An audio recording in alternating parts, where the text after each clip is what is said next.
കൊൽക്കത്തയിൽ വനിതാ ഡോക്ടറെ കൊലപ്പെടുത്തിയ സംഭവത്തിൽ 5 പേരുടെ നുണപരിശോധനയ്ക്ക് കോടതി അനുമതി നൽകി. നുണപരിശോധനയ്ക്ക് അനുമതി തേടി CBI ആണ് കോടതിയെ സമീപിച്ചത്. മെഡിക്കൽ കോളേജ് മുൻ പ്രിൻസിപ്പൽ സന്ദീപ് ഘോഷിനെയും മറ്റ് 4 പേരെയുമാണ് നുണപരിശോധന നടത്തുന്നത്. കേസ് അന്വേഷിക്കുന്ന CBI സംഘത്തെ ഇന്ന് കാണാൻ ശ്രമിക്കുമെന്ന് ഡോക്ടർമാർ അറിയിച്ചു.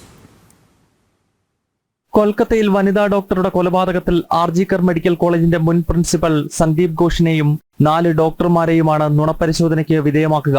ഇതിനായി കൊൽക്കത്ത ഹൈക്കോടതി അനുമതി നൽകി കഴിഞ്ഞു. കഴിഞ്ഞ ദിവസം നുണപരിശോധന അനിവാര്യമെന്ന് ചൂണ്ടിക്കാട്ടി CBI കോടതിയെ സമീപിച്ചിരുന്നു.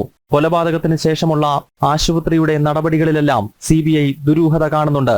ഇക്കാര്യം സുപ്രീം കോടതിയിൽ നൽകിയ തൽസ്ഥിതി റിപ്പോർട്ടിലും സെൻട്രൽ ബ്യൂറോ ഓഫ് ഇൻവെസ്റ്റിഗേഷൻ ചൂണ്ടിക്കാട്ടുന്നു.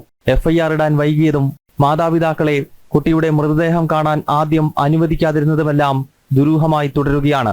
കഴിഞ്ഞ ദിവസം കേസ് പരിഗണിച്ച സുപ്രീം കോടതി മമതാ സർക്കാരിനെ രൂക്ഷ ഭാഷയിലാണ് വിമർശിച്ചത്. കേസന്വേഷണത്തിൽ കുറ്റകരമായ കാലതാമസം വരുത്തിയെന്നായിരുന്നു കോടതിയുടെ വിമർശനം.